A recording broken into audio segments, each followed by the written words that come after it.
Quem paga as despesas da igreja? Olá, eu sou Murilo Tasca, você está no canal especializado em igreja, especializado em organizações religiosas. Você é líder religioso, você é contador especializado em igreja. É um prazer tê-lo aqui conosco. E hoje nós vamos falar quem paga as despesas da igreja. Primeiro nós precisamos entender os rendimentos da igreja. A igreja ela pode ter os rendimentos de dízimo, oferta, doações, vendas de livros, cantina, enfim, existe uma série de recursos que a igreja pode ter, inclusive rendimentos de aluguel dos próprios imóveis da igreja. A igreja pode ter, mas cada rendimento desse, ele precisa ser alocado na contabilidade de uma forma correta. Dízimos e ofertas, por exemplo, as doações. A própria igreja precisa entender que numa doação existe o trâmite, o processo do ITC ou ITCMD, e sobre esse processo o imposto não cabe à igreja porque ela tem a imunidade.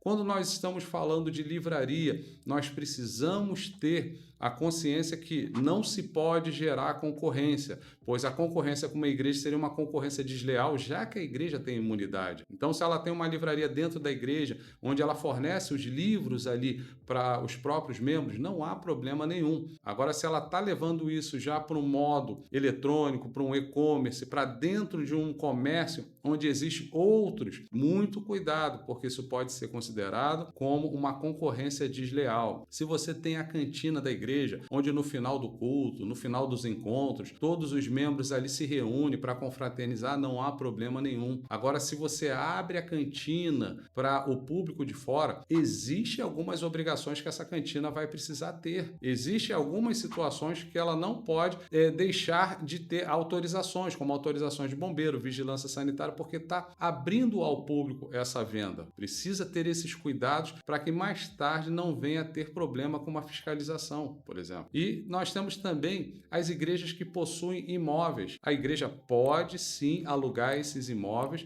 vai entrar como receita para a igreja e é uma receita imune de imposto. O único cuidado que a igreja precisa ter, por isso precisa de uma contabilidade especializada em igrejas, é que todo esse valor, todos esses rendimentos, eles precisam ter um propósito, que é ser igreja, investir na atividade da igreja, seguindo o parágrafo 4º do artigo 150 da Constituição Federal Brasileira. Seguindo esse trâmite, esses rendimentos, eles vão ter imunidade de imposto. A igreja não vai pagar imposto sobre esses rendimentos. E quem paga as despesas da igreja? A organização do pagamento dessas despesas é colocada em ato através da eleição, onde você tem o tesoureiro, você tem o primeiro tesoureiro, o segundo tesoureiro, você pode ter até gestor financeiro para ajudar nessa parte. Você pode ter ali, e você deve ter, o conselho fiscal. Mas entenda uma coisa, que existe uma cultura muito errada sobre o conselho fiscal. O conselho fiscal, ele vem ajudar a tesouraria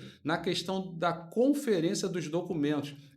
O conselho fiscal não vem opinar ou decidir o que foi comprado, o que foi adquirido.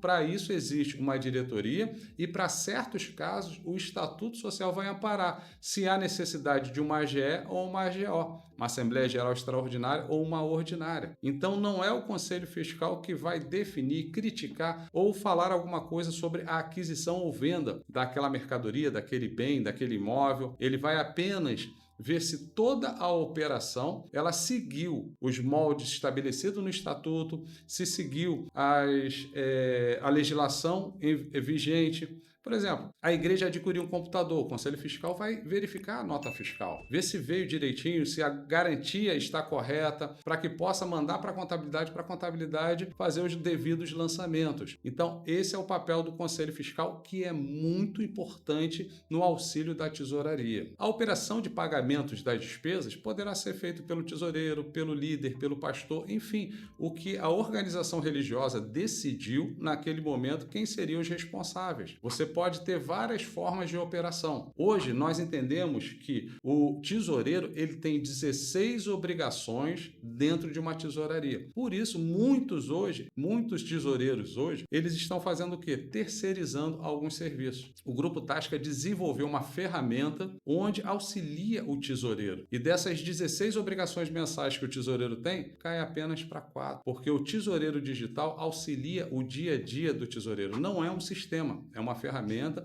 com pessoas auxiliando todos os tesoureiros. Se você quer conhecer um pouco mais, deixa aqui nos comentários e a nossa equipe entrará em contato com você. Se você é líder religioso, se você é pastor ou se você é contador, o Tesoureiro Digital, ele é uma ferramenta que complementa a igreja e complementa a contabilidade. Muitas das vezes, a igreja ela está num crescimento, mas ela não tem condição de contratar mais pessoas. Hoje, as igrejas estão partindo para a terceirização. A terceirização tem uma série de vantagens. Primeiro, é uma empresa já especializada e consegue atender um número muito grande. E com isso, tem uma tributação específica para poder atender melhor e ter um retorno melhor. Situação que a igreja não tem, porque a igreja não tem imunidade sobre a contribuição do patronal. E aí vai inchando a folha e vai pagando um valor muito alto sobre a folha de pagamento, sobre o vínculo empregatício e outras situações que a igreja precisa ter no seu dia a dia. Numa terceirização, as igrejas hoje estão conseguindo entender que a dinâmica operacional do seu financeiro fica muito melhor, muito mais fácil, muito mais prático e muito mais transparente, o que ajuda muito o tesoureiro, o líder religioso. Por exemplo, uma terceirização sem vínculo empregatício. 2, o que está no contrato é o que vai ser cumprido. 3, não há verbas rescisórias como multa de FGTS em caso de uma rescisão.